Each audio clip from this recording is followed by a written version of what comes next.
Buenos días, buenas tardes y buenas noches. Bienvenidos a La Bolsa, Mercados y Trading.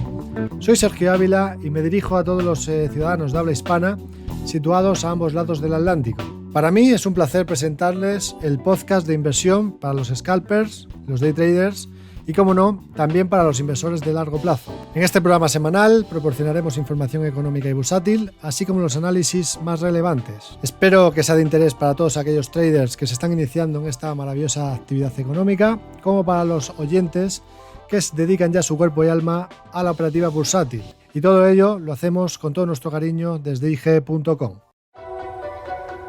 Si mantienes la cabeza en su sitio, cuando a tu alrededor todos la pierden, si sigues creyendo en ti mismo cuando los demás dudan, ¿qué oportunidades ves?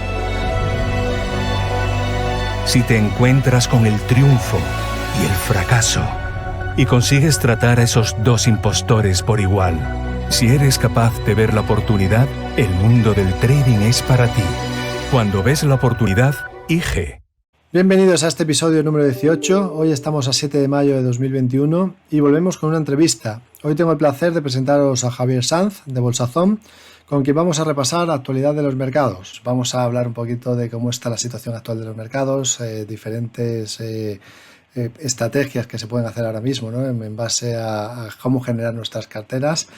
Pero antes de todo eso me gustaría hablar con Javier, preguntarle quién es Javier Sanz y desde cuándo se dedica a esto de los mercados, que nos puedas contar tu experiencia.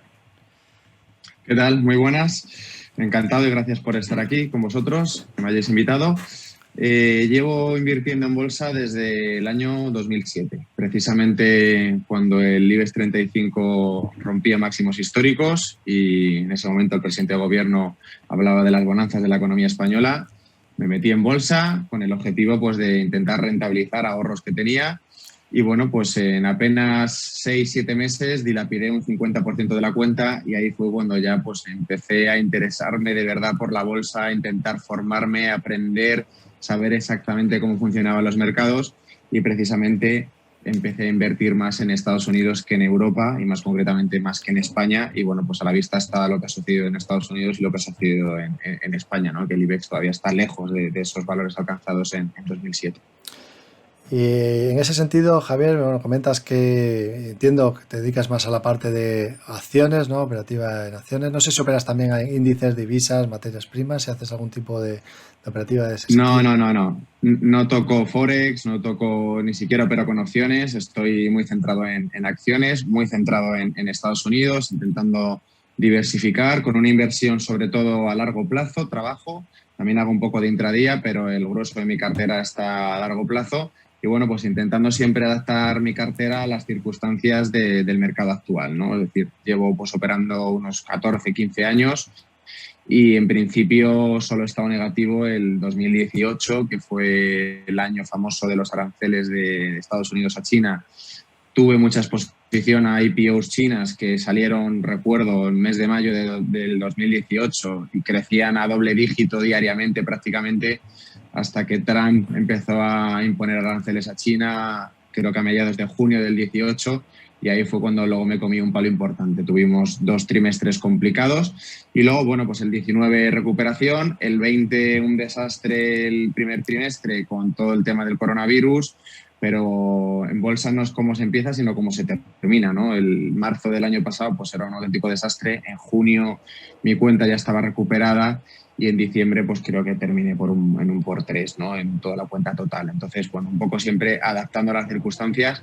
Y ahora, bueno, pues tenemos también un momento interesante y también complicado. Los mercados están muy complicados, a pesar de que Estados Unidos, el Nasdaq y demás están cerca de máximos históricos, pero ha habido un castigo muy desmedido a las acciones growth y, bueno, pues ahora tanto un servidor como lo que estamos haciendo en Bolsazón con nuestros clientes, pues es intentar rotar acciones a más recovery, otras cíclicas, etcétera, intentar salir un poco de todas las acciones growth, que son precisamente las que están siendo castigadas, y sobre todo pues muy pendiente de lo que están haciendo las empresas ahora con los resultados trimestrales. Es verdad que las FANG, las grandes, son las que están sosteniendo el Nasdaq y han presentado buenos resultados. Muchas growth también han presentado buenos resultados, pero las han castigado. Y bueno, pues por eso intentar readaptarnos un poco a lo que viene e intentar aprovechar pues el tirón que pueda haber en acciones que han estado muy castigadas por el tema de la pandemia y que pueden tener un buen desempeño en los próximos meses. Con lo cual veo que efectivamente estás en esa rotación, ¿no? que estamos viendo también desde aquí, desde IG. Tuvimos el año pasado ese gran movimiento de las compañías de pequeña capitalización en Estados Unidos, que tuvieron fuertes movimientos positivos, ¿no? Y hubo ese boom, ¿no? También con los foreros de Reddit, que se aprovecharon en cierto momento de movimientos potentes, pero evidentemente eso pues ahora mismo ha cambiado, ya no está ese tipo de valor que es de fuertemente crecimiento, muchas de ellas compañías en pérdidas, ahora mismo pues efectivamente, como has dicho, lo están pasando mal y está habiendo rotaciones. Entonces, viendo que efectivamente pues consideras, ¿no?, que hay que hacer rotaciones, ¿cuáles son los sectores que tú crees ahora mismo que estarían mejor posicionados hacia esa rotación de carteras? ¿Dónde nos tenemos que focalizar? Pues ahora estamos mirando mucho acciones relacionadas con materias primas. Parece ser que hay bastante potencial en ese sector. También estamos viendo muchas químicas y luego también una leve exposición pues a empresas que han sido perjudicadas por la pandemia y que en principio pues tenían que recuperar, ¿no? Y ahí podemos englobar pues desde aerolíneas hasta fabricantes de aviones, hasta fabricantes que fabrican para fabricantes de aviones. Ahí, por ejemplo, pues se me ocurre una acción como Spirit AeroSystems, que es SPR en el Nasdaq, que es una acción que ha estado castigadísima y que es el fabricante de los chasis para los aviones de Boeing. Pues obviamente ese tipo de acciones tienen que empezar a recuperar. Acciones de turismo, hoteleras, etcétera, incluso cruceros, veremos que recuperarán poco a poco a medida que la vacunación vaya aumentando y que se vaya abriendo la economía. Obviamente también fideicomisos que han sido pues muy castigados, sobre todo en Estados Unidos. Ahí encontramos a Macerich o a Simon Property, que probablemente pues vayan recuperando, ¿no?, a medida que se vayan abriendo los centros comerciales. Y luego, pues bueno, pues también pendientes de muchas acciones todavía growth que están presentando muy buenos resultados y que están siendo castigadas de forma desmedida, ¿no? Ayer, por ejemplo, presentó resultados Etsy, que a mi juicio pues fueron bastante positivos y acabó terminando en un -15 en la sesión, ¿no? O sea que, bueno, pues también hay que tener mucha exposición a acciones que son disruptivas y que tienen buenos fundamentales, porque al final el mercado acabará recogiendo esos buenos resultados. La estrategia que sueles utilizar habitualmente, Javier, ¿qué suele ser? ¿Una mezcla entre momentum y fundamentales, value, o te focalizas más por uno de los dos estilos, ¿no? Porque ya sabemos que siempre hay esa disyuntiva entre los inversores, entre soy analista técnico o soy analista fundamental, y en realidad, bueno, desde mi punto de vista yo creo que la clave está en el término medio, ¿no?, en utilizar ambas cosas, pero no sé cuál es tu opinión al respecto de todo esto.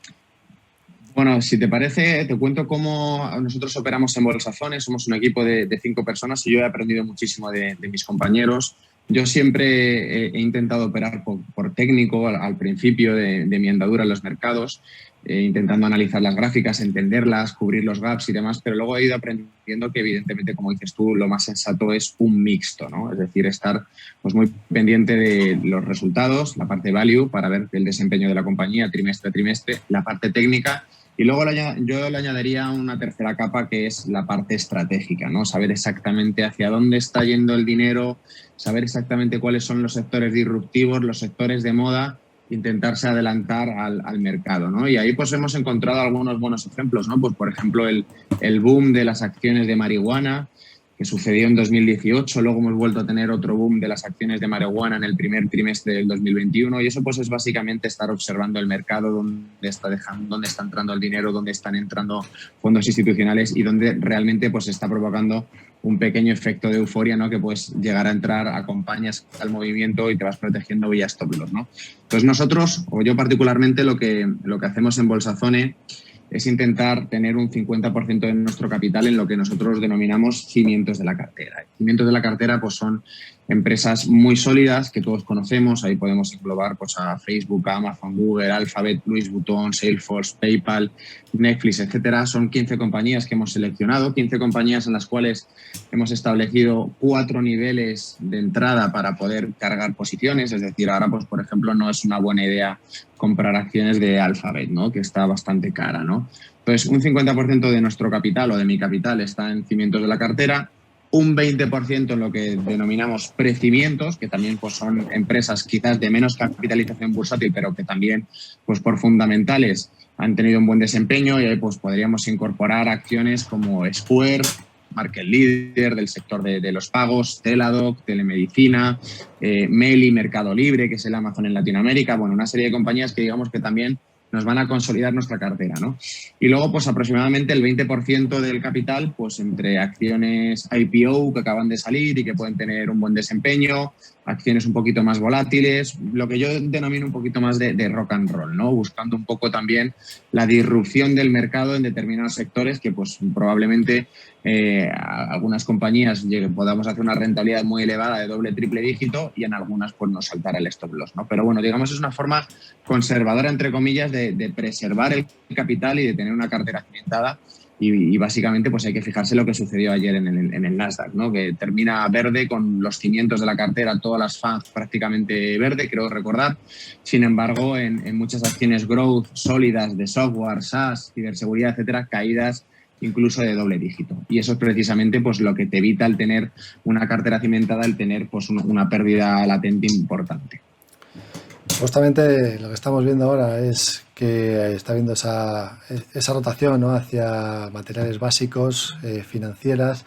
¿Qué piensas de la situación actual del sector bancario, ¿no? Porque durante toda la crisis, desde 2008, 2016, que bajaron los tipos de interés en Europa, en que estaban en el 0%, hemos tenido tipos de intereses negativos, y parece que ahora, bueno, pues los inversores vuelven otra vez a intentar plantearse que la banca pueda recuperar. ¿Cómo lo ves? ¿Qué te parece este sector? En mi opinión personal, es un sector del que yo llevo huyendo desde hace bastantes años, ¿no? Básicamente, principalmente por el tipo de negocio que tienen. Es decir, los bancos, yo lo que pienso es a futuro, en dónde veo al Banco Santander o dónde veo al JP Morgan, y veo que bueno, pues las criptomonedas les van a comer una parte importante del negocio porque han llegado para quedarse.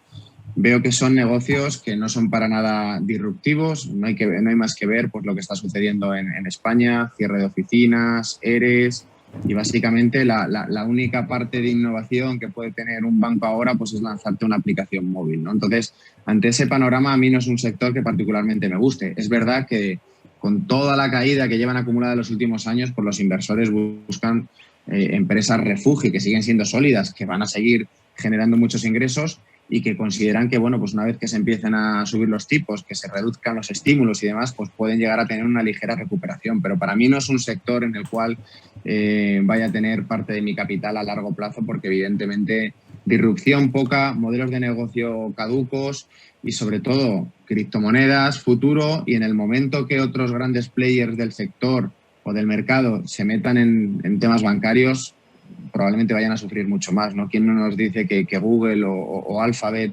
o Amazon nos vayan a sacar un banco, ¿no? Yo sería el primero en abrirme una cuenta bancaria en Google o Amazon, precisamente por la solvencia de este tipo de compañías. Así que, bueno, para mí es un sector donde yo no voy a invertir particularmente.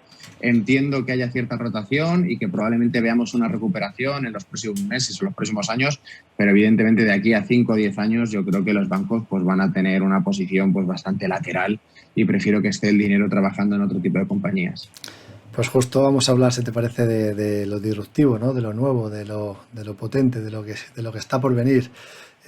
Has comentado las criptomonedas, que comentas que es un sector muy interesante, ¿no? Y que te parece que es algo que ha venido para quedarse y que, por supuesto, pueda revolucionar el futuro.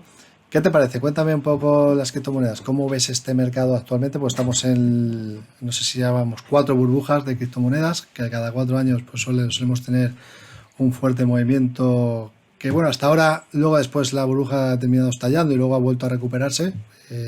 ¿Cómo ves la situación actual de las criptos? Bueno, pues como bien dices, ¿no? Estamos viviendo ahora el cuarto momento eufórico, donde parece que todo sube sin control y se van alejando las medias, y parece ser que estamos en una especie de FOMO donde todo el mundo se quiere sumar, pero la realidad es que el que ha entrado hace 2 meses en criptomonedas ya tiene suficiente margen como para poder aguantar una buena caída del mercado y salirse en beneficios, ¿no? Al final, lo que hay que fijarse con las criptos es en el proyecto que está detrás de la moneda, ¿no? Al final estamos viendo ahora, por ejemplo, pues como una moneda meme, como es el Doge, ha multiplicado por varias veces su valor en apenas unos meses, ¿no? Y parece que puede llegar incluso al dólar. Pero si la gente tiene en cuenta que ese tipo de proyectos hoy día te puede subir un 300%, pero en una semana te puede bajar un 70%, sabiendo que podemos tener ese riesgo, puede tener sentido estar en ese tipo de proyectos. Sin embargo, hay otras criptomonedas como el Ethereum, que evidentemente es un market leader, el Bitcoin, por supuesto, otros muchos. Yo, por ejemplo, pues tengo exposición en Chainlink, en Polkadot, en Cardano, en Ceza, en BET. Todos estos proyectos tienen una utilidad detrás y evidentemente eso lo va a recoger el mercado, ¿no? Y es verdad que todavía en criptomonedas, a pesar de la altísima capitalización de muchas, hay mucha gente que no lo conoce, ¿no? Y todavía no se ha popularizado. En el momento que se popularice de verdad, ya se ha comentado que va a haber bancos en Estados Unidos que van a permitir transaccionar con criptomonedas. PayPal está a la vuelta de la esquina de permitir transaccionar con criptomonedas. Facebook está desarrollando su criptomoneda. En ese momento todavía vamos a ver un auge más importante de este sector. Entonces, para mí sí que tiene sentido el tener una parte de nuestro capital en criptos y sobre todo pues en aquellas que tienen un proyecto solvente detrás. Y te lo dice alguien que compró el Bitcoin a $200 y lo vendía a 500 y pensaba que había hecho el trade de mi vida, ¿no? Ahora lo miro en histórico y, bueno, pues probablemente fue el peor trade de mi vida, ¿no? Lo mismo con el Ethereum. Yo he tenido Ethereum a $100, $150, 200 y ahora pues el otro día compré a $3.000, ¿no? Un Ethereum, ¿no? Entonces, bueno, pues evidentemente han llegado para quedarse. Toda la parte de descentralización es futuro y desde luego cada vez estamos viendo que más compañías tienen exposición a las criptomonedas. No solo Tesla, que evidentemente pues es la más mediática, pero Mercado Libre ha anunciado también que parte de su tesorería está en Bitcoins, MicroStrategy.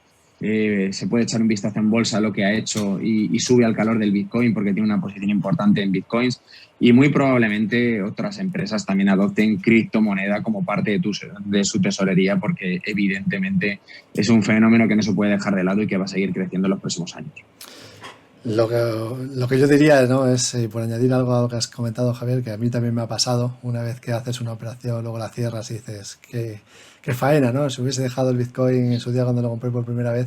Yo lo que trato ahí es de no mirarlo, porque si no uno se puede deprimir y decir, bueno, una vez ya lo hemos hecho, hemos tenido el beneficio, hemos hecho caja, mejor no volver a pensarlo, porque si no, efectivamente, uno se deprime. Pero bueno, muy interesante todo lo que nos comentas. Hemos hecho un repaso en cuestión de 15 minutos de toda la actualidad del mercado, con lo cual creo que esto pues va a dar mucho valor añadido a aquellas personas que nos están escuchando.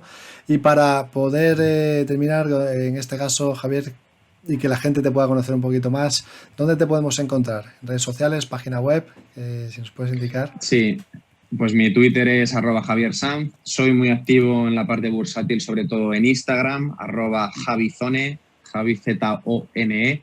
Y luego pues formo parte de la operativa de bolsazone.com, que somos la comunidad líder en España de inversión en bolsa. Tenemos cerca de 1.700 clientes. Compartimos nuestra operativa, ideas de inversión, realizamos análisis técnico fundamental, también operamos con opciones.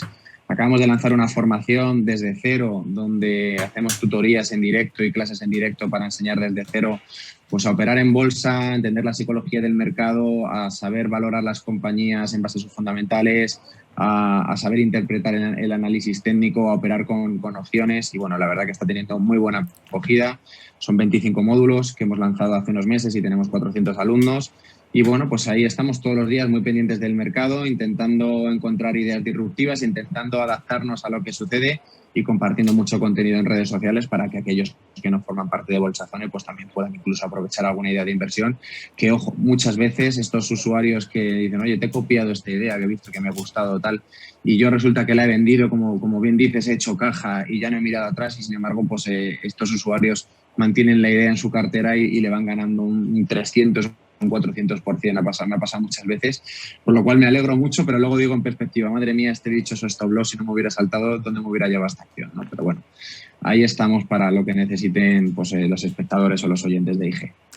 Pues muchísimas gracias, es un placer haberte tenido con nosotros y espero que nos veamos pronto. Muy bien, hasta la próxima, un placer. Una vez despedimos a Javier Sanz, vamos a hacer un repaso de las noticias de economía y política de la semana y empezamos por las del lunes. Veíamos cómo el grupo de las 7 economías más avanzadas del mundo estudiará una propuesta para crear un mecanismo de respuesta rápida con el fin de contrarrestar la propaganda y la desinformación procedentes de Rusia, según declaró a Reuters el ministro británico de Asuntos Exteriores. Por otro lado, Warren Buffett dijo el sábado que Berkshire Hathaway se está recuperando gracias a que la economía estadounidense evoluciona mucho mejor de lo que predijo al principio de la pandemia de coronavirus, aunque la euforia de los inversores está dificultando la distribución de los fondos. Por otro lado, India informó de más de 300.000 nuevos casos de coronavirus por 12º día consecutivo, lo que eleva su número total de casos a poco menos de 20 millones, mientras que las muertes por coronavirus aumentaron a 3.417 el lunes. En cuanto a las noticias del martes, Reino Unido tratará de acordar una acción decisiva de los socios del G7 para la protección de democracias frente a las amenazas globales que plantean Rusia y China. La economía estadounidense va mejorando, pero aún está fuera de peligro, según dijo el lunes el presidente de la Reserva Federal, Jerome Powell, en unas declaraciones en las que señaló un próximo estudio del Banco Central estadounidense en el que se documenta el golpe desproporcionado que ha sufrido la población con menos formación y trabajadores que tienen hijos durante la recesión por el coronavirus. Por otro lado, los multimillonarios Bill y Melinda Gates, cofundadores de una de las mayores fundaciones filantrópicas privadas del mundo, solicitaron el lunes el divorcio tras 27 años de matrimonio, pero prometieron continuar juntos su labor filantrópica. Por otro lado, Italia podría estar vacunando 1 millón de personas por día a finales de mayo, según Corriere della Sera. Y por otro lado, 1 de cada 4 españoles ha recibido una dosis de coronavirus ya de la vacuna de coronavirus. En cuanto a las del miércoles, Isabel Ayuso, contraria a las restricciones, ganó las elecciones regionales en Madrid. La secretaria del Tesoro de Estados Unidos, Janet Yellen, dijo el martes que no ve ningún riesgo de inflación, restando importancia a las declaraciones recientes que había hecho sobre la necesidad de subir los tipos de interés para evitar el recalentamiento de la economía, mientras que los planes de gasto del presidente Joe Biden impulsan el crecimiento. El mismo presidente Joe Biden anunció el martes el objetivo de vacunar al 70% de los adultos estadounidenses con al menos una inyección de vacuna de coronavirus antes de la festividad del 4 de julio, Día de la Independencia, y dijo que el gobierno inocularía a los niños de 12 y 15 años tan pronto como sea posible. Por otro lado, Pfizer elevó el martes su previsión de ventas sobre la vacuna de coronavirus para 2021 en más de un 70%, hasta los 26.000 millones de dólares, y afirmó que la demanda de los gobiernos de todo el mundo que luchan por frenar la pandemia podría contribuir a su crecimiento durante los próximos años. Por otro lado, el jueves, el presidente de Estados Unidos, Joe Biden, había apoyado ya el miércoles la renuncia a las patentes de la vacuna contra el coronavirus, cediendo a la presión de los legisladores demócratas y de más de 100 países, aunque enfadando a las empresas farmacéuticas. Por otro lado, Escocia vota en una de las elecciones que podrían desencadenar un enfrentamiento con el primer ministro británico, Boris Johnson, sobre el nuevo referéndum de independencia, justo 5 años después de que la votación del Brexit tensara al Reino Unido hasta el punto de su ruptura. Por otro lado, el G7 reprendió el miércoles a China y a Rusia, tachando al Kremlin de malicioso y a Pekín de matón, pero más allá de las palabras hubo pocas medidas concretas, aparte de expresar su apoyo a Taiwán y a Ucrania. Por su parte, Calviño actualizará los poderes de la CNMV y regulará las deseadas SPAC, mientras que el gobierno y bancos negocian ampliar 12 años los créditos avalados por el ICO, y el gobierno plantea extender los peajes a todas las carreteras, o sea, un impuesto más aparte de los que ya tenemos. Por otro lado, hoy viernes hemos visto que el alza de la renta variable, las inversiones memes impulsadas por Internet y la caja negra del financiamiento de los fondos de inversión plantean riesgos crecientes a medida que la economía estadounidense emerge de la pandemia y aumenta el apetito de los inversores, según advirtió el jueves la Reserva Federal en su último informe sobre estabilidad financiera.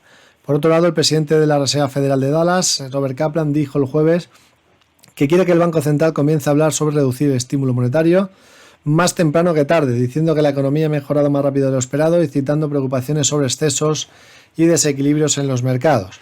Por otro lado, el crecimiento de las exportaciones chinas se aceleró inesperadamente en abril, ya que la vigorosa recuperación de Estados Unidos y el estancamiento de la producción industrial en otros países afectados por el coronavirus apuntalaron a la demanda de productos fabricados en la segunda economía del mundo.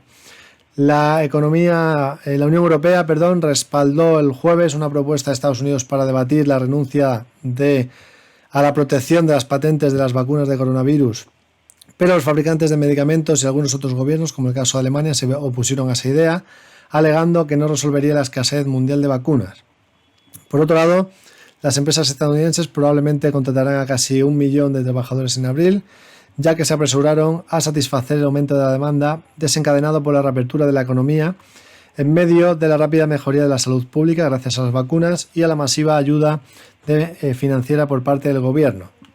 Por otro lado, el gobierno de España plantea prorrogar los ERTEs hasta el 30 de septiembre. Noticias corporativas.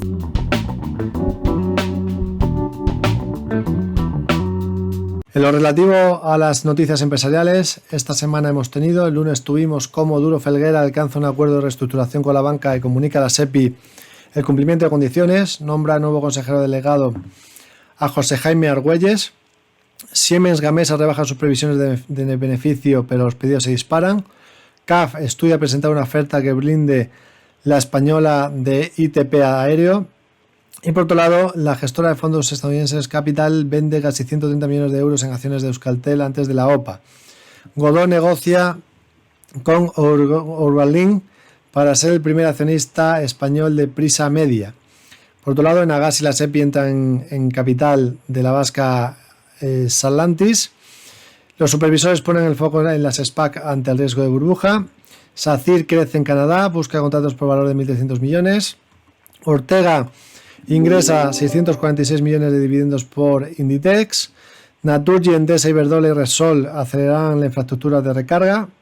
Mientras que por otro lado, el operador de telefonía móvil Vodafone Group y Group de Alphabet han entrado en una asociación estratégica para desarrollar conjuntamente servicios de datos, según dijo Vodafone el domingo. El productor de gas australiano Santos dijo que estudiará la posibilidad de compartir infraestructuras para la explotación de yacimientos de gas en torno a los proyectos de Barossa y Evansol con el grupo energético italiano Eni SpA.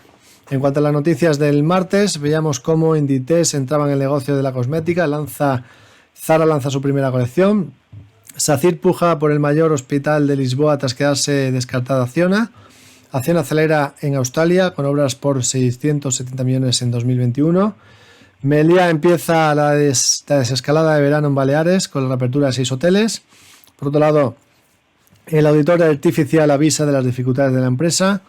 La SEPI pone sus rescates en cuarentena tras el caso Plus Ultra, mientras que Mediaset y su segundo mayor inversor Vivendi pusieron el lunes fin a años de disputas legales con un acuerdo según el cual el grupo francés reduciría drásticamente su participación en la cadena italiana. En cuanto a las noticias del miércoles, Oped Energy aparca su salida a bolsa ante la volatilidad de los mercados.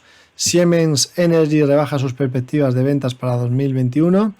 Liberbank gana 23 millones, un 16,8% más en el primer trimestre de 2021 tras destinar otros 38 millones a saneamientos de crédito. Por otro lado, Unicaja reduce el beneficio un 7,4% en el primer trimestre tras provisionar 25 millones de euros por la pandemia. El gobierno indemnizará a Abertis por 1.290 millones por la AP7. MásMóvil vende fibra por 390 millones para hacerse con Euskaltel, mientras que Telefónica reanuda el plan de bajas en el servicio corporativo que paró por el COVID. Por su parte, la SEPI afronta 200 millones en arbitrajes en Duro Felguera y Mediaset seguirá adelante con sus planes de expansión en Europa tras firmar la paz con Vivendi.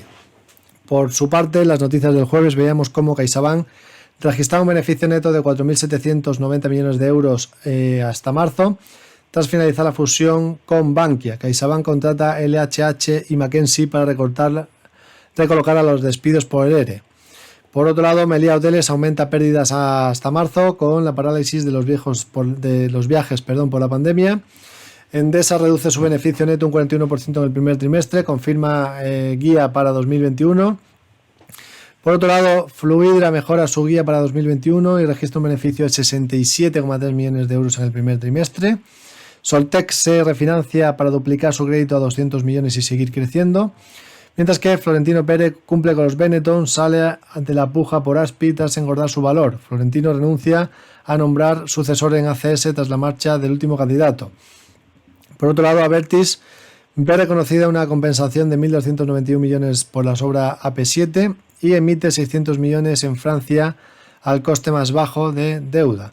Por otro lado, la guerra entre Codere y sus fundadores llegará a juicio en junio y entrará en una fase clave.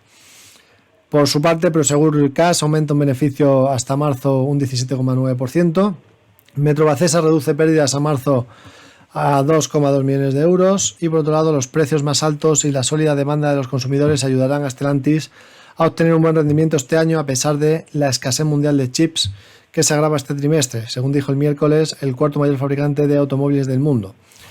Por otro lado, Credit Suisse Group ha dicho a sus clientes en los últimos meses que ya no ejecutará transacciones en acciones de empresas de cannabis con operaciones estadounidenses y ni las mantendrá en nombre de sus clientes. Dijeron el miércoles a Reuters un ejecutivo de la empresa de cannabis y otras fuentes de la industria. Por su parte, Barclays ofrecerá a los inversores un voto consultivo sobre la política climática en la reunión anual de accionistas el próximo año, según dijo el presidente del banco, después de la presión de los inversores y activistas para ser más verde. En cuanto a las noticias de hoy viernes, Acciona eleva su beneficio un 24% con la evolución destacada en división de energía. Gestamp advierte de incertidumbre en el automóvil pese a la recuperación del primer trimestre. Los sindicatos rechazan las condiciones de los despidos del BVA. NH pone en venta el Hotel Eurobuilding de Madrid, la joya de la corona del grupo. Por otro lado, la CNMV tendrá el control de los criptoactivos como si fuesen acciones. Iberia pide nuevo oxígeno a la banca y al Estado para asegurar su viabilidad. Mientras que por otro lado, ACS puja por el monorail de Newark de 1.800 millones. Deloitte, PwC, Ernst Young y KPMG facturan un 4% más tras ralentizar su crecimiento por el COVID. El sector turístico aguarda impaciente el plan del Reino Unido para relanzar los viajes, pero solo un número limitado de países será declarados seguros para viajar. Y por otro lado, Ferrovial pierde 86 millones en el primer trimestre ante las restricciones de coronavirus, pero mejora su EBITDA un 38% y el mercado se lo está tomando muy bien. Por otro lado, Amadeus pierde 95,3 millones de euros por las quedas de las reservas, pero percibe indicios de mejora, también buen comportamiento en bolsa, tras apoyarse en soportes. Celnex ha disparado sus ingresos un 41% y ha confirmado previsiones para 2021. La compañía se está enfrentando a una resistencia muy importante de los 48 euros que tendrá que superar para seguir pensando en positivo. Opiniones de otros expertos. En cuanto a las recomendaciones empresariales, esta semana hemos tenido que Morgan Stanley ha subido el precio objetivo de BVA de 4,90 a 5,20 euros por acción. JP Morgan ha subido el precio objetivo de IAG de 1,66 a 2,85 y ahora recomienda sobreponderar desde neutral anterior. Berenberg ha bajado el precio objetivo de Siemens Gamesa de 30 a 29 euros. JP Morgan ha subido el precio objetivo de Naturgy de 20,50 a 22,40. Deutsche Bank sube el precio objetivo de AENA de 160 a 162. VS sube el precio objetivo de Banco Sabadell de 0,46 a 0,56 euros por acción. Morgan Stanley ha subido el precio objetivo de Unicaja de 0,70 a 0,75. Barclays ha subido el precio objetivo de Banco Sabadell de 0,40 a 0,50. Por otro lado, Berenberg ha subido el precio objetivo de Soltec de 8,50 a 10,40, mientras que Kepler ha subido el precio objetivo de CIA Automotive de 25 a 28 euros por acción. Por su parte, Morgan Stanley ha bajado el precio objetivo de Bankinter de 5,50 a 4,40. Citigroup ha subido el precio objetivo de BBVA de 4,95 a 5,25, mientras que Kepler subía el precio objetivo de Logista de 23,20 a 23,60. Por su parte, Morgan Stanley ha subido el precio objetivo de Iberdrola de 12 a 14 euros, recomendando ahora sobreponderar desde igual al mercado anterior, mientras que HSBC subía el precio objetivo de CaixaBank de 2,60 a 2,70. Citigroup subía el precio objetivo de Liberbank de 0,37 a 0,41. Barclays bajaba el precio objetivo de CaixaBank de 3 a 2,90. Mientras que por otro lado Deutsche Bank bajaba el precio objetivo de Metrovacesa de 8,50 a 7 euros por acción. Berenberg subía el precio objetivo de Banco Sabadell de 0,50 a 0,55 y Kepler subía el precio objetivo de Ferrovial de 28,50 a 30 euros por acción. Repaso técnico de índices. Vamos a empezar con el repaso técnico de índices. Vamos a empezar por el SP500 y como podemos ver estamos rompiendo la directriz bajista que une los máximos decrecientes desde el pasado 29 de abril. Por tanto, bueno, pues parece que lo más probable sería pensar, una vez que se ha cruzado el alza al momentum con respecto a su media, pensar en que pueda volver a buscar los 4.219 con 11 puntos, que será la primera resistencia, y en caso de superarlo seguir adelante con la tendencia alcista que tiene. El soporte estaría en los 4.118,75. Si nos vamos al índice de Wall Street, del Dow Jones es el más fuerte en estos momentos. Tras romper un triángulo por la parte superior, pues ahora mismo estaría ya en subida libre, cruzado al alza al momentum, con lo cual pues en este caso no hay ningún síntoma de debilidad, sino todo lo contrario. Tenemos soporte en los 33.770 puntos. En cuanto al Nasdaq, bueno, en el caso del Nasdaq, tras haber dejado un doble techo en la zona de los 14.065, ese doble techo se ha cumplido con la corrección hasta los 13.400, nivel que anteriormente era resistencia, justamente la línea clavicular del hombro cabeza hombro que tiene activado, hombro cabeza hombro invertido, y que por tanto, pues una vez desde aquí lo más normal sería pensar en que pudiera volver a acarrear movimiento positivo y que finalmente acabe cumpliendo esos 14.520. Por lo tanto, vigilar esos 13.400, que no los pierda. Seguimos adelante, seguimos con el siguiente mercado, que sería el Russell 2000, índice de pequeñas compañías. Aquí estábamos viendo un mayor sufrimiento. Después de haber roto la directriz que unía los mínimos crecientes desde el pasado 16 de marzo, pues ha hecho un pullback hacia esa directriz, dejando un soporte claro en los 2.200 puntos, y a partir de aquí pues tenemos una primera resistencia en los 2.264,8. De superar ese nivel, a partir de aquí lo más normal sería pensar en que podríamos volver a los 2.326 y en extensión 2.367, pero tiene ese escollo por delante que tiene que superar primero.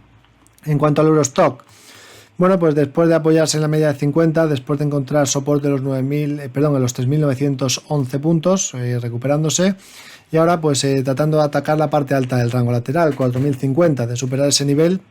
Además, con el momentum cruzado al alza, parece que lo más probable es que vaya a buscarlo. Si superase ese nivel, pues tendríamos subida libre, no habría referencias por encima a tener en cuenta. En cuanto al DAX, fijaros que el DAX sí que tiene activada una figura, ruptura de un canal por la parte inferior, objetivo teórico el entorno de los 15.710, por tanto, cruzada al alza, muy positivo lo que está haciendo el DAX en estos momentos. En cuanto al IBEX 35 español, una vez que ha superado, ha cumplido el objetivo de los 9.016 puntos, 9.020 puntos por la ruptura del rango lateral que había dejado entre los 8.460 y los 8.742, bueno, pues parece que quiere encaminarse hacia buscar el objetivo teórico 9.260 que tiene activado por ruptura de rango lateral más amplio. Incluso luego, en caso de que lo superase, pues fijaros que podríamos tener activado también un objetivo por divergencia alcista hacia el entorno de los 10.000 puntos. Así que muy positivo el aspecto técnico del IBEX 35. En cuanto al CAC 40 francés, ya se ha parado un poquito más, ¿no?, después de haber cumplido los objetivos que habíamos marcado de segundo impulso alcista. Pero bueno, ha vuelto a cruzar al alza el momentum, ha dejado un soporte en los 6.224, con lo cual tendencia alcista sigue estando vigente. Si nos vamos al índice holandés, interesante vigilar aquí el índice holandés, que podría hacer lo mismo que estaría haciendo el DAX alemán, que sería, si rompe los máximos de los 717,60, nos activaría un objetivo por ruptura de canal bajista roto por la parte superior. Así que muy interesante, porque el objetivo teórico que podría marcar, estaríamos hablando de una extensión hacia el entorno de los 739,80. Por tanto, positivo también el índice holandés. En cuanto al índice italiano, ha dejado un soporte claro en el entorno de los 23.930, incluso pues nos podemos fijar que tenemos un rango lateral que incluso podría romper los máximos de ese rango lateral, máximos que se sitúan en el entorno de los 24.580, un cierre diario por encima de esos niveles con el momentum cruzado al alza, pues nos haría pensar que lo más probable sería la vuelta hacia los 25.160. Nos vamos a índices asiáticos. China aquí sí que es cierto que lo está pasando mal, está en un rango lateral. La economía china más acelerada en recuperación que el resto de las economías, y esto pues le está pasando ya factura, con lo cual aquí a vigilar los 16.620. Si pierde ese nivel tendríamos un rango lateral roto por la parte inferior. Eso podría ser un punto de apoyo. Si llegada a esa zona lo pierde, pues negativo. Si llegada a esa zona intenta rebotar, bueno, pues veremos si vuelve hacia la parte alta del rango, ¿no? 17.770, que sería la parte alta de ese rango lateral en el que se encuentra ahora mismo el índice de China 50. Si nos vamos a Japón, vemos como el Nikkei japonés, bueno, pues ha dejado un suelo en la zona de los 28.470. Tenemos una resistencia muy cercana a los 29.530. Si la rompe, tendríamos después una directriz bajista que une los máximos decrecientes, objetivo 29.960, y si luego rompiese esa directriz, pues nos activaría un triángulo por la parte superior. Pero de momento hay que esperar a ver si rompe esos 29.530, que es la primera zona de resistencia que tiene en el corto plazo. Vámonos al índice de Taiwán muy fuerte, además nos estaría dejando una señal aquí bastante interesante, podría ser una señal de compra después de apoyarse en zonas. Como podemos ver, bueno, pues soporte no perdió el anterior, 16.660. Tenemos un canal claramente activado, con lo cual la parte alta del canal podría ser el objetivo después de apoyarse en la media de 50.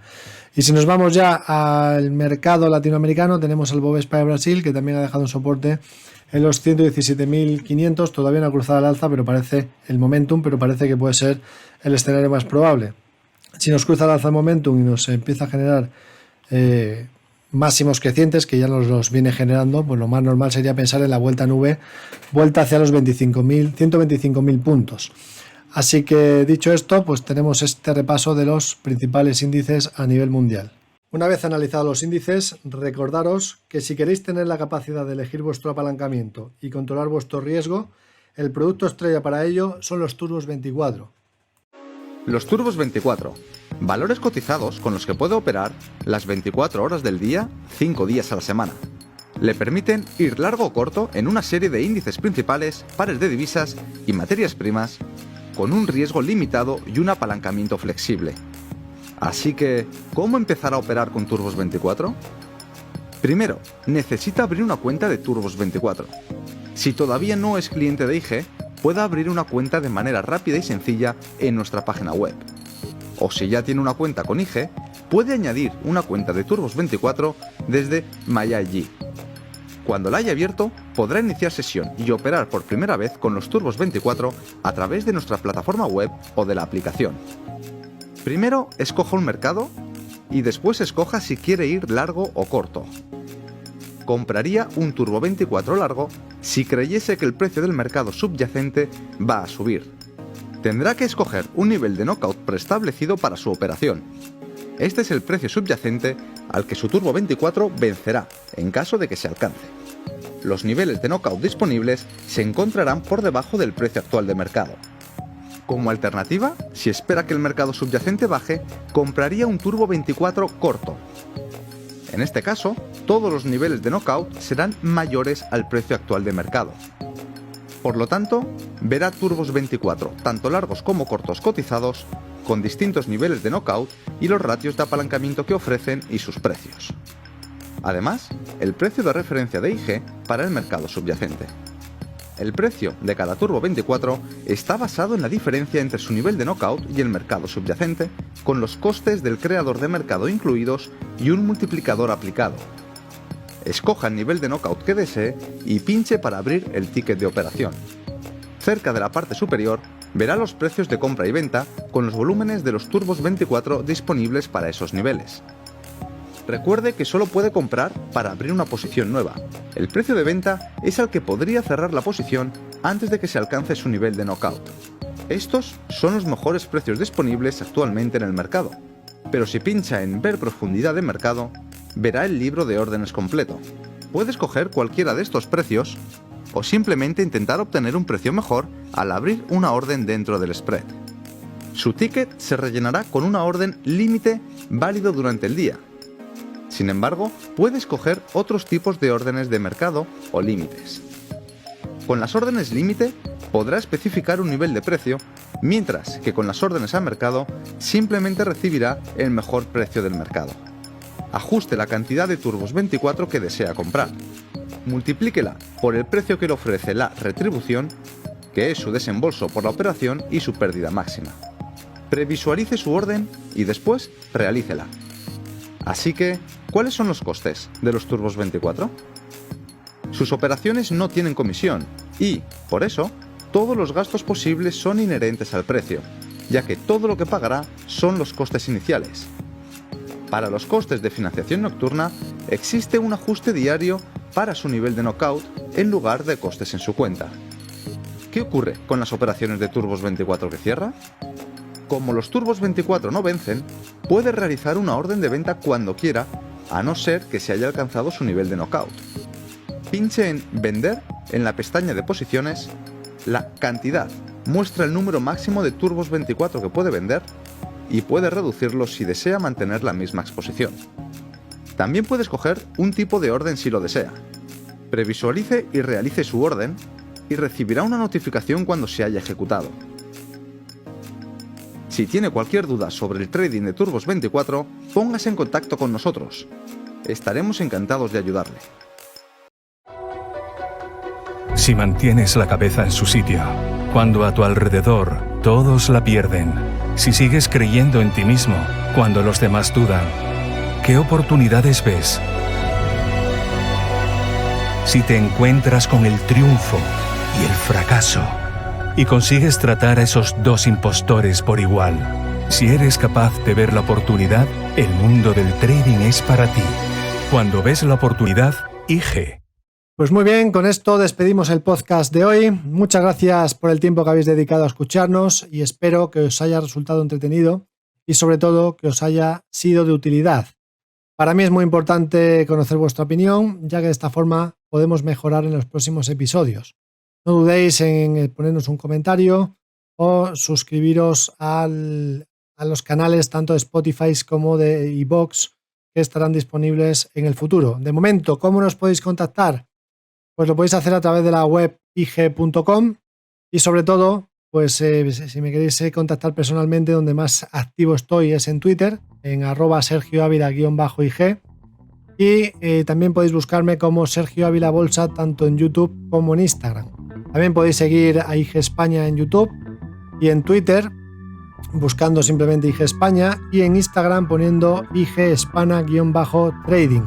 De esa manera pues nos vais a encontrar en todas las redes sociales. Así que lo dicho, muchísimas gracias, hasta pronto y buen trading.